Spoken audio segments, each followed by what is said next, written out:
आवाज लोकशाहीचा मध्ये आज आपण बघणार आहोत बीडमधील नागरिकांच्या समस्या नेमक्या काय आहेत त्या। नमस्कार, मी विकास माने आवाज लोकशाहीच्या या विशेष कार्यक्रमामध्ये आपलं सगळ्यांचं स्वागत करतोय। प्रत्येक कार्यक्रमामध्ये आपण नागरी सुविधा असतील त्याच्या जे काही नागरिक आहेत त्यांना अडचणींचा जो काही सामना करावा लागतो हा प्रश्न घेऊन आपण येत असतो। आणि असाच एक प्रश्न आता बीडच्या बसस्थानकातून जो समोर आलेला आहे। 50 वर्षानंतर बीडच्या बसस्थानकाचं सुसज्जीकरण नवीन बसस्थानक जे आहे ते उभारणार आहे, परंतु या बसस्थानकामुळे आता सध्याच्या परिस्थितीमध्ये जर पाहिलं तर जे काही प्रवासी आहेत त्यांना मरण यातना सहन करावा लागत आहेत।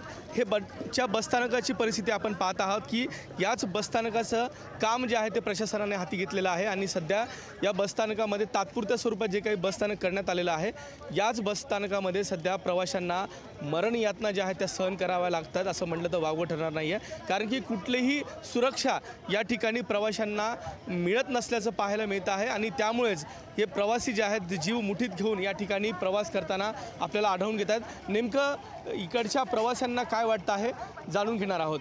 बऱ्याच दिवसापासून हे असं रखडलेलं काम आहे, आता कुठंतरी चालू झालं आहे। पण हे जे खडी आतरलेली याचा एखादा टायरचा दगड एखाद्याला उडून लागू शकतो ह्याची काळजी कोणी घेत नाही। टायमाला गाड्या सुटत नाहीत, बऱ्याचशा गाड्याला बोर्ड नाहीत, वेळेवर गाड्या सुटत नाहीत। बीडला येणारे जे रस्ते रस्त्याचे बी कामं पूर्ण नाहीत, ते बी बऱ्याच दिवसापासून समस्या आहे लोकांची। आणि बीडमध्ये जे आता बसस्टँडचं काम चालू आहे तर लोकांना पिण्याचे पाणी योग्य मिळालं पाहिजे आणि जे स्वच्छतागृह आहेत ते व्यवस्थित झाले पाहिजे।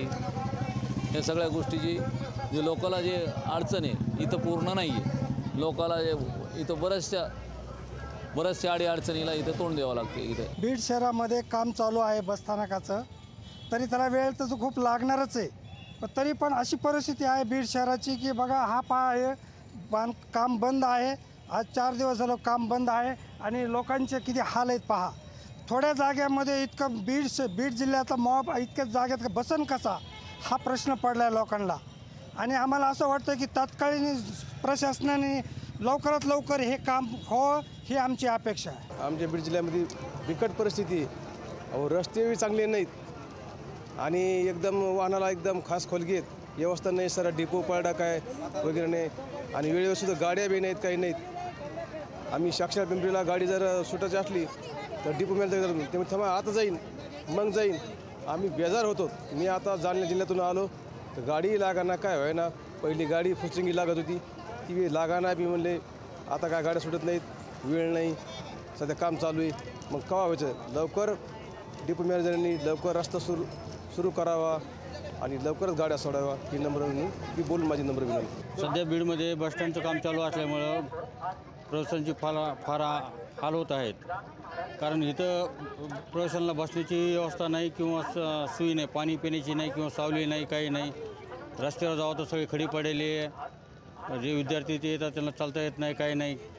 बस एकदम जवळून जाते। रिवर्समध्ये जर एखादी बार गाडी जर घेतली तर एखादा प्रवासी जागेवर जाऊ शकतो, याची काळजी घ्यायला पाहिजे। प्रशासनाने लक्ष द्यायला पाहिजे जातीने, कारण इथं फार हाल व्हायला लागलेली आहे। सध्या पाहू शकता तुम्ही आजूबाजूला की किती गर्दी झालेली आहे आणि किती लोक आलेले आहेत जाण्यासाठी।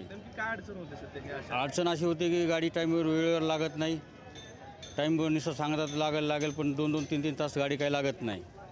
आणि दुसरी गोष्ट इथं थांबण्याची व्यवस्था नाही, पाण्याची व्यवस्था नाही, काहीच नाही। मी आता अंबाजोगाईला चाललेलो आहे। मी याच्या अगोदर इथं बसस्टँडवर हमेशा आलेलो आहे। त्या बसस्टँडवर पहिली परिस्थिती चांगली होती, वाहनं व्यवस्थित होते, सगळं व्यवस्थित होतं। पण आता बघताय तर परिस्थिती सगळी बिघडून टाकलेली आहे। कुठे एस टी टाईम लागत नाही आहे, व्यवस्था ठीक नाही आहे, पाण्याची सोय नाही आहे। खाली दगडं बघताय तर सगळे दगडं टायरच्या आणि माणसाला लागत आहेत। आता प्रवाशांची खूप गैरसोय व्हायला लागली आहे। महामंडळाने शासनाने याच्याकडे लक्ष द्यायला पाहिजे। पाण्याची तर व्यवस्था नाहीच म्हणायचं। सगळे बारक्याला लहान लेकरं असतात, ती लहान लेकरं एखाद्या वेळेस गाडी खाली सुद्धा जाऊ शकतंय ना। एवढा कालवा चालू आहे की काहीच लक्षात येणं झालं या सगळं म्हणजे गोंधळच चालू आहे। महत्त्वाचं सगळ्यात मेन पॉईंट म्हणजे पाट्याच नाहीत ह्याच्यावर एस टीवर आणि सगळ्यात म्हणजे ॲक्सिडेंट व्हायचा जास्त धोका आहे बघा। परिस्थिती फार बेकार झाली आहे सर, सध्या परिस्थिती फार बेकार झाली आहे।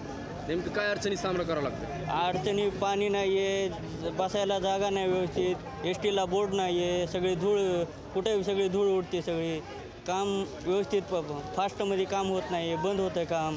आता बी सध्या काम बंद आहे बसस्टँडचं। लवकर काम व्हायला पाहिजे. काय परिस्थिती आम्हाला पुण्याला जायचं तर गाडी सुद्धा भेटा नाही अशी दिसाना सुद्धा बोर्ड सुद्धा लावलेले नाही. मला तर काही कळा नाही काय करणार आता आम्ही लेडीज काय करणार इतक्या लांब जाणार कधी कसं अडचण येते सध्या. म्हणजे गाडीच लागणार ना आणि व्यवस्था कशी दिसाना कुठं गाडी लागणार आहे काय लागणार आहे ते नाही काहीच नाही बोर्ड काहीच कळणार आम्ही काय लिहिणारे वाचणारे काहीच नाही. आम्हाला वाचायलाच येत नाही ना. आमचे मुलं तिकडे हॉस्टेलला आहे ते आम्हाला जायचे मुलांना भेटायला. काहीच नाही. मी 2 तासापासून येत आहे. मला गाडी शिरूरला जायचं होतं तर गाडी नाही काहीच नाही.